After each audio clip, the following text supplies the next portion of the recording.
अस्सलामु अलैकुम।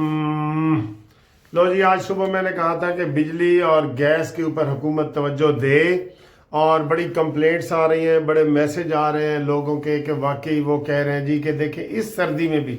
आज मुझे एक रहमतुल्लाह साहब है, उन्होंने मैसेज किया कि कोयटा में भी गैस और बिजली का जो है ना बहरान है।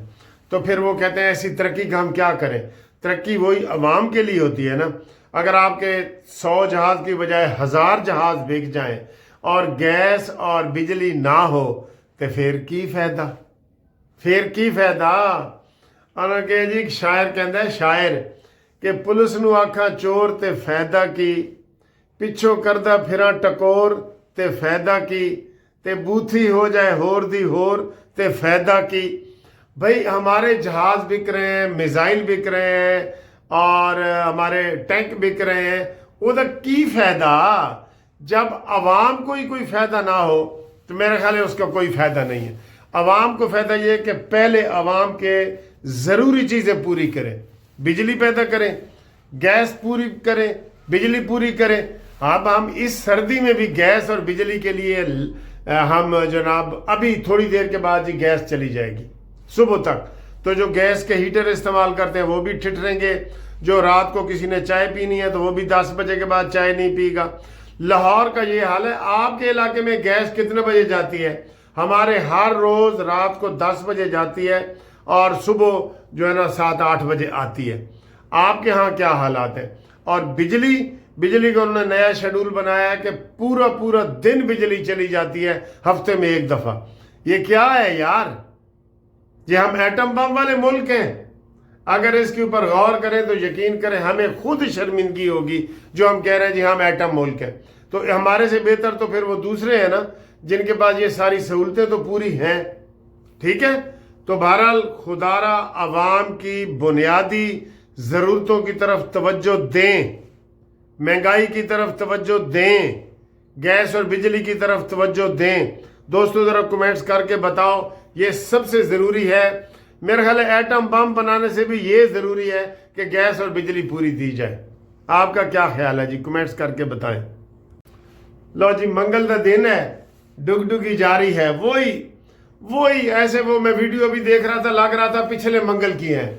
और पिछले मंगल को जब मैं देख रहा था तो मुझे लग रहा था ये उससे पिछले मंगल की है। एक जैसी कहानी, वही जनाब अली चक्री के पास दरवाज़ा बंद है, गेट के पास बंद है, फलाने गेट के ऊपर बंद है, और बहनें आ गई हैं और अब वो दूसरे हफ्ते ये कह रही हैं कि जनाब सानू ये कुरान नहीं पढ़न देंदे, सानू सूरत यासीन नहीं पढ़न देंदे। इस्लामी टच वो को नया कुलिया लेके आओ। वैसे मैंने तो सुबह हुकूमत को कहा था कि जनाब उन्होंने मुलाकात करा दो। ए जड़ा तुसी छणकना बजाते हो ना, ए जड़ी डुगडुगी बजाते हो, ए जड़ा तमाशा लाते हो, इससे बेहतर है कि मुलाकात करा दो मुलाकात बहनों की। आप ये बिल्कुल, या तो सर जी भेड़े रोन नालों ना चुप चंगी होंगी है, सरायकी का लफज है, भेड़े रोन नालों चुप चंगी होंगी है। आपने अभी ये जनाब रात 2 बजे तक ये ड्रामा लगेगा, 2 बजे फिर वो पानी फेंकेंगे और बहनें घर चली जाएंगी, फिर अगले मंगल का इंतजार करेंगे। यार ये क्या है? ये हुकूमत की तरफ से भी अफसोस है और जो बहनें एहतजाज करने आ जाती हैं वो भी अफसोस है। उन्होंने तो मुर्दा घोड़े में जान डालनी होती है, लेकिन हुकूमत क्यों ये जान डाल रही है? मैंने सुबह भी कहा था कि हुकूमत ही इसकी जिम्मेदार है कि वो इसकी जनाब जान डाल रही है। ये मैंने कहा था और ये सच साबित हो रहा है हर जगह। यहाँ अफरीदी आया है, उसको जनाब 8 जगह पे लाहौर में जाना था, 8 के 8 जगहों में गया है, लेकिन हुकूमत ने ऐसे शरारत के तौर पे हल्की सी ऐसे रुकावट फिर रास्ता खोल दिया, हल्की सी रुकावट फिर रास्ता खोल दिया। वो खबरों में आ जाते हैं। कराची हैदराबाद गया है, हल्की सी रुकावट फिर रास्ता खोल दिया। जहां जहां वो जाना चाहता था वो गया है ना, आपके सामने गया है ना। तो फिर ये कौन सी रुकावट है बताएं? ये क्या ड्रामा है यार? मुझे तो समझ नहीं आ रही कि हुकूमत ये क्या कर रही है। हुकूमत के ही मुझे लगता है कि हाथ पैर जो है ना वो फूले हुए हैं, कोई ये सारी चीजें वो कर रही है। अफसोस है और अफसोस है, रियली बिल्कुल। अच्छा जी, अगली खबर सर जी ये है کہ امریکہ کا جو ایران کے اوپر حملہ ہے اب مجھے لگ رہا ہے تھوڑا سا کہ وہ ٹلتا ہوا نظر آ رہا ہے. وہ ایران نے جناب یہ جو اسٹریٹجی بنائی ہے نا، میں نے کہا تھا کہ یہ ایرانی آگے سے جلوس نکالیں جو حکومت کے حامی ہیں، تو یہ دیکھ لینا یہ ختم ہو جائے گا. اسی طریقے کا پچھلے سال انہوں نے برمنگم میں اور یو کے میں بھی ہوا تھا کہ کچھ لوگوں نے پاکستانیوں کے خلاف جلوس نکالے، 300-400 بندوں نے، تو اس کے مقابلے میں 3,000-4,000 پاکستانیوں کی حمایت میں نکل آئے اور وہ جلوس ختم ہو گئے. ٹھیک ہے، اور حکومت نے سختی بھی کی، حکومت نے راتوں رات ان کو سزائیں بھی دیں. یہ نہیں کہ حکومت سوتی رہے، حکومت کا کام بھی ہے. تو ایران میں بڑی ریلیاں نکلی ہیں، 3 دن کا سوگ ہے، تو وہاں پہ لگتا یہ ہے کہ حالات پہلے سے کچھ بہتر ہو رہے ہیں ایرانی حکومت کے حوالے سے.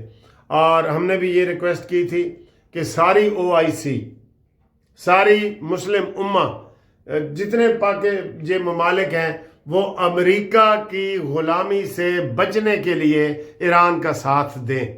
ایک طرف ایران ہے، ایک طرف امریکہ ہے، تو ہمیں کس کا ساتھ دینا چاہیے؟ ہمیں ایران کا ساتھ دینا چاہیے امریکہ کے مقابلے میں.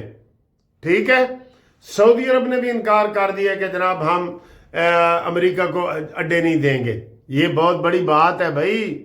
سعودیہ کو تو بالکل امریکہ کا وہ غلام سمجھا جاتا ہے، لیکن یہ بہت بڑی بات ہے یہ کہ سعودی عرب نے بھی امریکہ کو انکار کر دیا ہے نا. تو میرا خیال ہے یہ اچھی بات ہے، اس کی بھی آپ اپریشیٹ کریں اور اس کی بھی آپ تعریف کریں. ٹھیک ہے، ہاں جی. اور یہ ہے کہ جناب علی پاکستان کے جہاز میزائل یہ بک رہے ہیں، اور انڈونیشیا سے بھی آرڈر آیا ہے، ملیشیا سے بھی آرڈر آیا ہے. یہ بہت سارے اور بھی ممالک کا نام بتا رہے ہیں. تو یہ اچھی بات ہے، یہ اچھا ایک جسچر ہے کہ یہ سارا ہو رہا ہے. پھر بحریہ نے بھی ہمارا تجربہ کر لیا ہے، تو آج بھی کوئی نئے میزائلوں کا وہ بتا رہے ہیں کہ جناب علی جو ہم 600 جو بنا ہے نا یہ تیمور ایک میزائل، وہ 600 کا ہدف وہ پورا کر رہا ہے. 600 ہدف ہو نا تو انڈیا کے تقریباً سارے بڑے شہر جو ہے نا وہ ہمارے قابو میں آ جائیں گے. ٹھیک ہے، اس سے بڑے میزائل بھی پڑے ہیں، 1000 کلومیٹر والے بھی پڑے ہیں بھائی. فکر ماکاوا. ٹھیک ہے، یہ ہے. اور اس کے ساتھ ہی جڑی ہوئی خبر یہ ہے کہ سہیل افریدی کو مشورے دیے جا رہے ہیں کہ جناب آپ استعفیٰ دیں، اور حکومت کو مشورے دیے جا رہے ہیں کہ جناب آپ نے گونگلوؤں سے مٹی نہیں جھاڑنی. رپورٹ میں آ گیا ہے کہ یہ افریدی اس میں شامل ہے، تو برائے مہربانی آپ افریدی کو گرفتار کریں، چاہے مرضی وہ جس بڑے عہدے پہ ہے اس کی گرفتاری عمل میں لانی چاہیے. ٹھیک ہے نا، گونگلوؤں تو مٹی نہیں ہونی چاہیے تھی بالکل. تو یہ سر جی ساری آج کی منگل کی ساری خبریں ہیں. تو انشاءاللہ تعالیٰ پھر اگلی خبروں میں آپ کو آئیں گے. تو اور اس کے علاوہ کوئی خبریں ہیں تو یہ بھی تھوڑی سی دیکھ لیں کہ یہ گھر آپ کا بڑا دلچسپ دکھا رہا ہوں. ادھر ہی ہم نے کوئی گھر لیا ہے. تو یہ رجب بٹ کا مشہور گھر ہے. رجب بٹ ادھر رہتا تھا، پتہ نہیں اب وہ کہیں چلا گیا. یہ ہے رجب بٹ کا گھر یہ. ٹھیک ہے، یہ ادھر بھی دیکھ لیں. ادھر کئی ویڈیو میں آپ نے ان کو ایسے دیکھا ہے ادھر نا. یہ دیکھیں، یہ فلیٹ ہے. یہ رجب بٹ کا یہی گھر ہے، سیکنڈ والا یہ ہے. اب چلا گیا.